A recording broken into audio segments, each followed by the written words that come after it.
Right sir. ఇంకొకటి ఇప్పుడు సమాజాన్ని మీరన్నట్టుగా వందల కోట్లుంటాయి, వేల కోట్లుంటాయి, ఆ!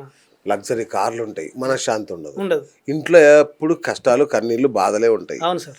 వాడికి కావాల్సింది ఏంటంటే మనశ్శాంతి కావాలని వెతుక్కుంటా ఉంటాడు. అవును సార్. ఈ మనశ్శాంతి ఎట్లా సాధించాలి? ఎట్లా పొందాలి? అంటే మనశ్శాంతి అంటే ఇప్పుడు సేవ ద్వారా ఒకటొస్తది సార్. ఓకే. కానీ అల్టిమేట్ శాశ్వత ఆనంద స్థితి రావాలంటే మెడిటేషన్ సార్. ఓహో! అల్టిమేట్ మెడిటేషనే. ఆ! ఎందుకంటే మెడిటేషన్‌లా ఏం జరుగుతదంటే మనం ఫర్ ఎగ్జాంపుల్ ఇప్పుడు మనకు మెడిటేషన్ కూడా చాలా టెక్నిక్స్ ఉన్నాయి సార్. ఇప్పుడు ఒక్కొక్క సొసైటీలో ఒక్కొక్క పద్ధతి చెప్తారు. సో, అందులో సాక్షి అనేది ఉత్తమ స్థాయి. ఓహ్! ఉత్తమ స్థాయి సాక్షి అనేది. సాక్షి. ఆ! సాక్షిలో మళ్ళా 2, 3 స్టేజెస్ ఉంటాయి. హ్మ్. ప్రాథమికంగా ఏమైతుందంటే ఇప్పుడు మనం మెడిటేషన్ ధ్యానం అంటాం సార్. ధ్యానం అంటే ఏంటి సార్? దాని డెఫినేషన్ కావాలి. ఇప్పుడు ఒక్కొక్క పద్ధతిలో నాకు తెలిసితే కళ్ళు మూసుకొని ఇలా కూర్చొని ఇట్లా శ్వాస మీద ధ్యాస పెడితే ధ్యానం. అది ఇప్పుడు బుద్ధుడు ఇచ్చిన టెక్నిక్. ఇప్పుడు పిరమిడ్ సొసైటీలో అది ప్రచారం. అది ఒక మంచి ఉత్తమ స్థితి. ఓకే. సో, ఇప్పుడు శ్వాస మీద ధ్యాస పెట్టినప్పుడు మీరు కళ్ళు మూసుకొని ఏం చేస్తారు సార్? మీ కాన్సన్ట్రేషన్ శ్వాస మీద తీసుకొస్తారు. అంటే ఏం జరుగుతుంది అక్కడ? మీ గమనింపును అంటే మీ ధ్యాసను అక్కడ గమనించడంలో పెట్టిరు. అవును. ఇప్పుడు ఇప్పుడు ఓం శాంతి ఉన్నది. శివని అంటే ఒక దృష్టి ఒక బొమ్మ పెడతారు, లేకపోతే ఒక రూపాన్ని పెడతారు. ఇప్పుడు కన్నా ఉన్నది. ఇక్కడ హృదయం మీద చూడమంటారు. అల్టిమేట్ ఏంది? చూడడం. అవును. చూడడం. అంటే ఇక్కడ శ్వాసను గమనిస్తున్నాం కదా! అవును. ఇప్పుడు నేను మీ అందరికి కామన్‌గా ఇప్పుడు ఈ ట్రెండ్‌లో ఒక దగ్గర కూర్చోవాలంటే మనిషికి సాధ్యమయ్యే పని కూడా కాదు. చేయలేకపోతున్నారు. ఎగ్జాక్ట్. ఎందుకంటే నిరంతరం బిజీ లైఫ్ అయిపోయింది సార్. ఉరుకులు, పరుగులు, ఉరుకులు, పరుగులు. అంతే కదా సార్. సో, వీళ్ళకి సింపుల్‌గా అర్థం కావడానికి నేను ఒక జాగృతి స్టేజ్ చెప్తా సార్. ఆ! ధ్యానం అంటే ఫస్ట్ ఏందంటే మనం అర్థం చేసుకోవాలి. శ్వాస మీద ధ్యాస అంటే ఏంటి సార్? జస్ట్ దృష్టి పెట్టడం. అవును. దృష్టి అంటే చూడడం. చూడడం అంటే గమనించడం. ఇది అర్థం చేసుకోవాలి మనం. రైట్. జస్ట్ గమనించడం అంతే. అంటే మనస్సు గమనించడంలోకి వెళ్ళిపోతుంది ఇక్కడ. అవును. అంతే కదా సార్. ఇప్పుడు మనసును ఇట్లా కోతిలా ఉన్న మనసు గమనించడంలోకి షిఫ్ట్ అవుతుంది. అవును. గమనించడంలోకి షిఫ్ట్ అయినప్పుడు నిలబడుతున్నాం ఇక్కడ. కానీ దీన్ని రొటీన్ లైఫ్లో అప్లై చేయాలి. ఇప్పుడు ఇది రొటీన్ లైఫ్లో ఎట్లా అప్లై చేయాలో మీకు చెప్తా సార్. ప్లీజ్. డైలీ మైండ్ మనం పడుకున్నాం కదా సార్. పొద్దున లేవంగానే నిద్ర లేసాం కదా. నిద్ర లేవంగానే ఫస్ట్ ఒక 2 minutes మన బాడీని అబ్జర్వేషన్ చేయాలి. కళ్ళు మూసుకొని ఇట్లా పైనుంచి కింది దాకా అబ్జర్వేషన్ చేయండి. ఓకే. అబ్జర్వేషన్ చేసి లేస్తారు కదా సార్. లేసుకుంటూ కూడా అబ్జర్వేషన్లోనే లేవాలి. లేచి బెడ్ దిగుతారు కదా, దిగుకుంటూ కూడా అబ్జర్వేషన్లోనే దిగాలి. ఓకే. దిగిన తర్వాత వీళ్ళు వాష్రూమ్కి వెళ్తారు కదా, వాష్రూమ్కి వెళ్ళినప్పుడు ప్రతి అడుగును గమనించుకుంటూ వాష్రూమ్కి వెళ్ళాలి. ఓకే. గమనించుకుంటూ ట్యాబ్ ఇస్తారు కదా వాష్ చేసుకోవడానికి. ట్యాబ్ ఇప్పేటప్పుడు ట్యాబ్ను కూడా గమనిస్తూ ఇప్పండి. అంటే కాన్సన్ట్రేషన్ ఇక్కడ గమనించడం షిఫ్ట్ అవుతుంది. బ్రష్ చేసుకుంటాం. బ్రష్ని ఎలా తీసుకున్నారు, పేస్ట్ని ఎలా బ్రష్కి అప్లై చేస్తుర్రు, బ్రష్ చేసుకునేటప్పుడు బ్రష్ లెఫ్ట్ తిరుగుతుందా రైట్ తిరుగుతుందా, కాన్సన్ట్రేషన్ మొత్తం ఈ వర్క్ మీద ఉండాలి. అంటే ఇప్పుడు బ్రష్ చేస్తున్న బ్రష్ ఇట్లా తిరుగుతుందా ఇట్లా తిరుగుతుంది, అంటే కర్మ జరుగుతుంది, మనసు గమనించడంలోకి షిఫ్ట్ అవుతుంది. అంతే కదా సార్. సో, స్నానం చేసేటప్పుడు బాడీ మీద నీళ్ళు ఎట్లా పడుతున్నాయి, స్నానం చేసుకుంటూ కర్మ చేసుకుంటూ మన గమనింపును ఎట్లా నీళ్ళు పడుతున్నాయి ఎట్లా జరుగుతుంది గమనించడంలోకి షిఫ్ట్ చేయాలి. సోపు పట్టుకున్నాం, సోపును బాడీ మీద ఎట్లా అప్లై చేస్తున్నాం దాన్ని అప్లై చేయడం. డ్రెస్ వేసుకుంటున్నాం, ఎలా డ్రెస్ వేసుకుంటున్నాం అప్లై చేయడం. ఫర్ ఎగ్జాంపుల్ మహిళలు ఉన్నారు, కుకింగ్ చేస్తారు. కుకింగ్ చేసినప్పుడు కూరగాయలు ఎలా కట్ చేస్తారు దాని మీద దృష్టి పెట్టడం. కుక్ చేసేటప్పుడు ఎలా వండుతున్నాం దాని మీద దృష్టి పెట్టడం. పాత్రలు కడిగేటప్పుడు కిచెన్లో దాని మీద దృష్టి పెట్టడం. ఫర్ ఎగ్జాంపుల్ టిఫిన్ చేస్తున్నాం, డైనింగ్ టేబుల్ ఎలా కూర్చున్నాం, టీ ఎలా తాగుతున్నాం, ఆ తాగుతున్నప్పుడు నోట్లు ఎలా వెళ్తుంది, లోపలికి ఎలా వెళ్తుంది, మన కాన్సన్ట్రేషన్ దీని మీద ఉండాలి. ఫుడ్ తింటున్నాం, ఎలా తీసుకుంటున్నాం, ఎలా కలుపుతున్నాం, ఎలా నములుతున్నాం, లోపలికి ఎలా వెళ్తుంది, కాన్సన్ట్రేషన్ మార్నింగ్ టు ఈవినింగ్ దాకా సార్. పొద్దున ఈవెన్ చెప్పులు వేసుకునేటప్పుడు కూడా మన కాన్సన్ట్రేషన్ చెప్పుల మీదనే ఉండాలి. ఎప్పుడైనా వాకింగ్ చేసేటప్పుడు వాకింగ్ మీదనే మన దృష్టి ఉండాలి. ఇప్పుడు ఏమైంది అంటే యాంత్రికంగా పనిచేస్తున్న మనసును ఫస్ట్ టైము గమనించడంలోకి షిఫ్ట్ అయింది మనసు. కరెక్ట్. అంతేనా సార్? అంటే ఇప్పుడు ప్రాథమికంగా కూర్చొని చేసే సాధన ఇక్కడ నిత్య కర్మల ద్వారా సాధన జరుగుతుందా లేదా? ఇది పార్ట్ ఆఫ్ మెడిటేషన్. ఇది అందరికి సాధ్యమే, అందరూ హ్యాపీగా కాకపోతే కష్టమే. ఇది ఏమైతే అంటే మీరు ఒక వారం రోజులు ప్రాక్టీస్ చేస్తే అప్పుడు మీకు అర్థమవుతుంది. ఇన్ని రోజులు నేను జీవించిన జీవితము అరే నాకు తెలియకుండానే జరిగిపోయింది. అంటే మీరు గమనించడంలో అంటే అయితే కదా సార్, అంటే వీళ్ళు మొత్తం వీళ్ళకి ఏం తెలియకుండా వీళ్ళ జీవితం రొటీన్ అయిపోయింది మనం అనుకుంటాం కదా, 25 ఏళ్ళు అయిందా, 50 ఏళ్ళు అయిందా, ఏం తెలియకుండా గడిచిపోయింది గడిచిపోయింది అనుకుంటాం కదా. అనిపిస్తుంది. సో ఎప్పుడైతే మీరు గమనించడంలోకి అర్థమవుతుందో అప్పుడు మీ లోపల ఎరుక పెరగడం స్టార్ట్ అవుతుంది. ఉమ్. ఎరుక ఎప్పుడైతే పెరుగుతుందో మనస్సు గమనించడంలోకి షిఫ్ట్ అయిన మనసు ఫస్ట్ టైం మీ ఆధీనంలోకి వస్తుంది. ఇక్కడ ఓకే. మీ ఆధీనంలోకి వచ్చిన మనసుకి ఏం అలవాటు అంటే ఏది అలవాటు చేస్తే దానికి బానిస అవుతుంది.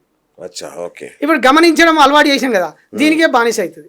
అచ్చా. ఈ గమనించడం పోయి మొత్తం నిరంతరం ఆ స్టేజ్కి వచ్చేస్తుంది. ఇదే సాధనయ్య. ఆ, ఇప్పుడు ఇక్కడ దుఃఖం ఎక్కడ సార్, మనసు ఎక్కడుంది? అవును. గమనించడంలో ఉంది. అవును. గమనించడంలో ఉందంటే ఇక్కడ భవిష్యత్తు లేదు, గతం లేదు, ప్రస్తుతంలో ఉంది. ప్రస్తుతంలో ఉంది. ఇక్కడ బాధ లేదు, దుఃఖం లేదు కదా. దుఃఖం ఎక్కడి నుంచి వచ్చింది? గతం నుంచే కదా. అవును. ఒకవేళ కోరికలు ఎక్కడి నుంచి వచ్చినాయి? భవిష్యత్తు నుంచి వచ్చింది. ఇక్కడ ఏం లేదు కదా. అబాబాబాబా. ఆ, సింపుల్ టెక్నిక్ సార్. సూపర్. మనసును నిలబెట్టి ఉంచినాం, హాయి ఉన్నది, పీస్. మరి ఎట్లా ఆస్తులు సంపాదించుకోవడం ఎట్లా? అవి మళ్ళా నీ కర్మానుసారం వస్తాయి సార్. అవి వస్తాయా? ఇప్పుడు మనం అదే కదా సార్, నిత్య కర్మలు చేస్తున్నాం కదా. మనం భవిష్యత్తు గురించి ప్లాన్ చేసి వ్యూహాలు, ఇట్లా ప్రతి వ్యూహాలు అన్ని చేస్తుంటాం కదా. మనసు ఇక్కడ బాగా అర్థం చేసుకోవాలి. మనసు భూమి మీద ఏది సృష్టించాలన్నా మనసు ఉండాలి. ఉమ్. మనసు లేకపోతే మనం ఆధ్యాత్మికం వైపు వెళ్తాం. అంటే అల్టిమేట్ మనస్సును జయించి ఆ స్థితికి వెళ్తేనే మనకు ఆ ఆనంద స్థితి ఆవరిస్తుంది, ఆ, చేరుకుంటాం. అవును. సో భూమి మీద మనం ఏది పొందాలన్నా మనసు ఉండాలి. ఓ షాపింగ్కి వెళ్ళాలన్నా, ఆఫీస్కి వెళ్ళాలన్నా, వర్క్ చేయాలన్నా, ఈవెన్ మనం ఇక్కడికి రావాలన్నా, నేను మాట్లాడాలన్నా కూడా మనసు ఉండాల్సింది. అంతేగా. సో మనసు ఇక్కడ ఏమైందంటే మన కంట్రోల్లోకి వచ్చినప్పుడు మనం దేని మీద అయితే అవసరమో దాని మీదనే మనసు నిలబడి ఉంటుంది. ఇప్పుడు నేను ఇక్కడ ఉన్నా సార్, మామూలు వాళ్ళకు మైండ్ ఎక్కడెక్కడికో ఇరుగుతుంది. సో ఇప్పుడు అట్లా కాదు, నేను ఇక్కడ ఉన్నప్పుడు నా మైండ్ ఇక్కడనే ఉంటుంది. సో ఇప్పుడు నేను చేరుకు నాకు లింకే ఉంది. నేను లేచిన తర్వాత చేరుకు నాకు ఏమైనా సంబంధం ఉందా? ఇప్పుడు నేను కారు వేసుకొని వచ్చిన, కారు దిగిన తర్వాత కారుకు నాకు ఏమైనా సంబంధం ఉందా? మనం ఏ పని మీద ఉంటే మన అదే పని మీద ఉంటుంది. ఓకే, ఉండాలి. యాక్చువల్ ఉంటుంది, అది సాధన ద్వారా ఉంటుంది. అది సాధన ద్వారా ఉంటుంది. Okay. Okay. Wow, right. So ఎరుక అంటే ఏంటి? అదే సార్, అంటే ఇప్పుడు మీకు ఇది అర్థమవుతుంది. ఎరుక పెరిగినప్పుడు ఎరుక అంటే ఏం లేదు సార్, ఇప్పుడు మనం గమనిస్తున్నాం కదా, ఆ గమనించేదాన్ని గమనించడం. అంటే ఇప్పుడు మనకు తెలుస్తుంది కదా, అన్ని తెలుసుకుంటూ జరుగుతుందా, తెలియకుండానే జరుగుతుందా జీవితం? ప్రస్తుతం చాలా వరకు తెలియకుండానే జరుగుతుంది. ఇప్పుడు తెలిసి జరుగుతుంది. ఓకే. అంటే ఆ చైతన్యము ఎక్స్పాన్షన్ అవుతుంది, విస్తరిస్తుంది మన లోపల. అదే ఎరుక. అదే ఎరుక. రైట్. నాకు ఇది చెప్పండి. ఇప్పుడు నేను ఇవాళ ఆఫీస్కి వచ్చి మీ ఇంటర్వ్యూ చేస్తున్నాను అంటే ఆఫీస్ నడవాలి, ఈ పనులు చేయాలనే ఒక దానికోసం ఒక కోరికతో చేస్తున్నా. నేను ఇవాళ కార్ వేసుకొని ఇంటికి వెళ్తున్నాను, ఇంటికి వెళ్ళి అన్నం తిని పడుకోవాలి, అదొక కోరిక. రైట్. ఇట్లా మా పిల్లాడిని బాగా చదివిస్తే వాడు రేపు గొప్పడి మనకేదో తెస్తాడని మనకు అదొక కోరిక. సో ఇవన్నీ కోరికలతో మనం చేస్తున్న కర్మలన్నీ. ఇంకొకటి, ఇప్పుడు మీరు చెప్పిన దాని ప్రకారం చూసినా నా కర్మల్ని తొలగించుకోవాలి కాబట్టి నేను పుణ్యకార్యం చేయాలని చేస్తున్నాం మనం, అంటే మామూలుగా పద్ధతిలో. మరి నిష్కామ కర్మ అంటే ఏంటి? నిష్కామ కర్మ ఒక ఆత్మజ్ఞానికే సాధ్యం. భౌతికంగా మనసు ఉన్నంతసేపు నిష్కామ కర్మ సాధ్యం కాదు. ఎందుకంటే నేను ఫలితాన్ని అంటకుండా చేస్తలేనని ఇక్కడ లేరు. సో మనసు ఉన్నంతసేపు నిష్కామ కర్మ జరగదు. మనసు ఎప్పుడైతే హృదయంలో లయమైపోయి హృదయం ఆత్మలో లయమైపోతే, ఇప్పుడు అలలు ఉన్నాయి సార్, సముద్రం ఉంది, అలలు లేనటువంటి స్థితి ఉంటే సముద్రం అవుతుంది. సముద్రం సార్, సముద్రం లోపల నిశ్చల స్థితి ఉందా లేదా? కానీ అలలు ఉన్నంతసేపు మనం అలలు అంటున్నామా లేదా? సో మనసు ఉన్నంతసేపు కర్మలు అంటుకుంటాయి. మనసు ఎప్పుడైతే లయం అయిపోతుందో అప్పుడు కర్మ అంటుకోదు. మరి నిష్కామ కర్మ నేను ఎప్పుడు చేయాలి? అది సార్, అది స్టేజ్ అంటే అది పరిణామ క్రమంలో జరుగుతుంది సార్ అది. సో ఇప్పుడు అది అందరికి సాధ్యం కాదు. అది కూడా సృష్టి, ఇప్పుడు ఏది చేయాలన్నా సృష్టి కార్యంలో అన్ని పాత్రధారులో ఇంటర్లింక్ అయి ఉంటాయి సార్. సో మనసుకి అవసరాన్ని సృష్టించి కర్మ ఎత్తున్నాం. అవసరం వేరు, కోరిక వేరు. మనం అవసరం కోసం కర్మ ఎత్తున్నామని మనం అనుకుంటలేము. ఇప్పుడు నేను అవసరం కోసమే కర్మ ఎత్తున్నాం అనుకుంటే అవసరం పరిధిలోనే కర్మ చేస్తాడు. కానీ కోరికల ద్వారా కర్మలు ఎక్కువ మూట కట్టుకుంటుండే ఇక్కడ. అంతే కదా సార్. ఇప్పుడు నాకు నా కుటుంబం నడవాలి, నాకు కొంత లిమిటెడ్ డబ్బు కావాలి, నాకు రేషన్ కావాలి, నా పిల్లలకు చదువు కావాలి, నాకు సొంత ఇల్లు ఉండాలి, ఇది అవసరం, నీడు.